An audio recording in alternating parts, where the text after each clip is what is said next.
Misalnya ana sahabat sugih, takokane sepundi? Yas'aluna kama za yunfikun. Nabi kula niku sugih. Duit kula tak kekno sinten. Saiki ora ngarep wong sugih ngaku sugih. Lho sahabat kok takok mlete lho, sing sugih takok yas'aluna kama za yunfikun. Kanjeng Nabi kula niku sugih. Tak kekno sinten duit kula. Jare Kanjeng Nabi ya kekno keluargamu kekno ngene-ngene. Wonten malih Tolkhanu sahabat sugih. Duwe kebun kurma paling apik. Baru ngoten ayat lantana alul birra hatta tunfiku mimma tuhibbun. Langsung disedekah. Engko sing pakar astronomi, pakar falak, pakar perbintangan takok Nabi yasalunaka anil ahillah. Engko sing wong wedok ngalami haid yasalunaka anil mahid. Saiki ora wong sowan kiai ini ben sugih. Ben utange iso kesahur. Mungkin ini dia diutang ora iso nyaur. Kula ngerti kok iki yang ngono. Sebuti Gus utang kula kata ora iso nyaur. Aku lah ora iso nyaur utangku cek kurang ae padha. Lah sebuti Gus supaya kula sugih. Aku dhewe ora sugih. Lah wong sing sowan nggo mobil yo donga sugih. Lho kiai ini sudah motor ra duwe kok tetep ngekek ijazah. Mestine kiai ini sing duwe ijazah sing sowan iku. Nek urusan sugih pinter sampean rene nggo mobil. Aku terima sepeda motor tuh. Nak carane tahajud pinter kula kiai. Nak carane golek dhuwit pinter jeneng. Jadi jenengan ngijazahi kula carane golek dhuwit, sampean tak ijazahi urusan tahajud. Niku barter tenan. Ora tetep ora duwe dhuwit kok ngijazahi wong sing luwih duwe dhuwit. Waktu gale kok ning pondok Joko Tuwa ngijazahi dunya mahabbah. Ndekne dhewe nganti Joko Tuwa iku ora payu. Tetep ngedar donga napa? Mahabbah.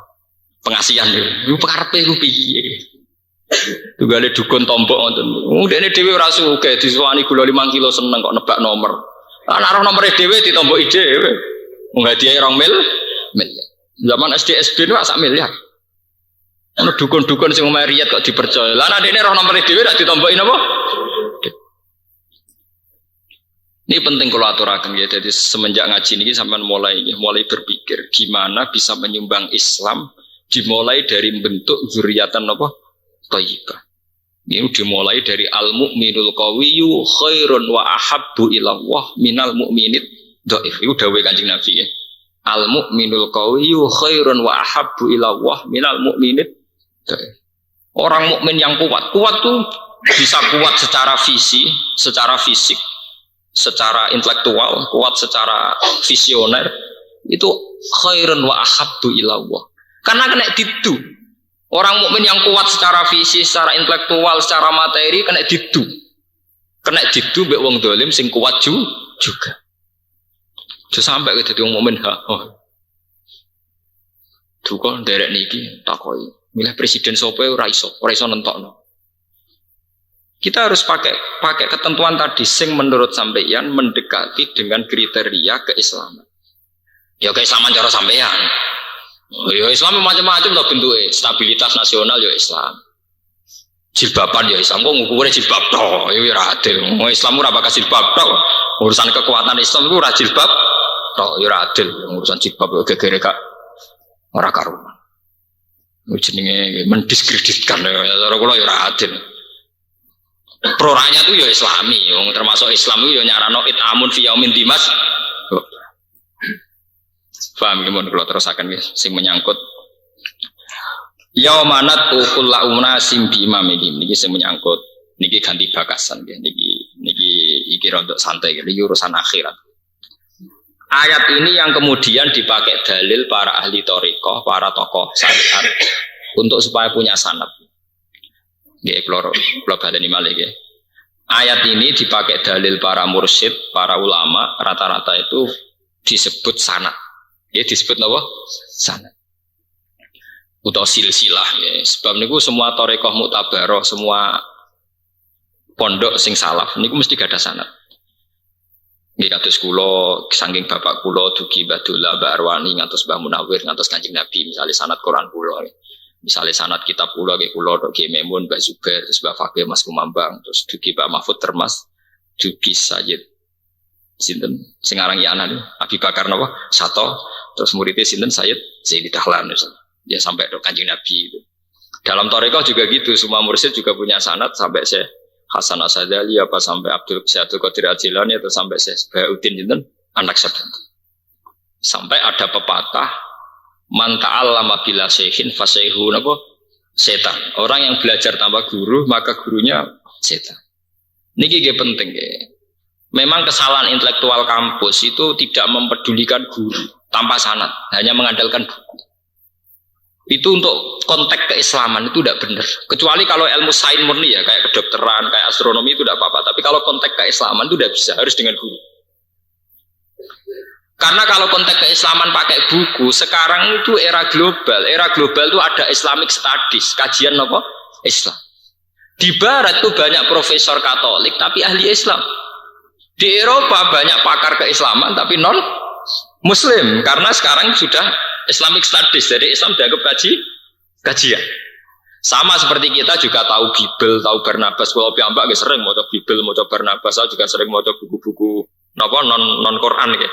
Tapi kan kita sebagai studies, sebagai perbandingan, sebagai kajian. Ini ulama dulu juga sering baca Injil. Ulama-ulama top ya baca Injil. Karena mereka adalah akademisi, apa? Akademi. Sama, sekarang tokoh-tokoh pendeta juga baca Quran, baca terjemahan apa? Quran.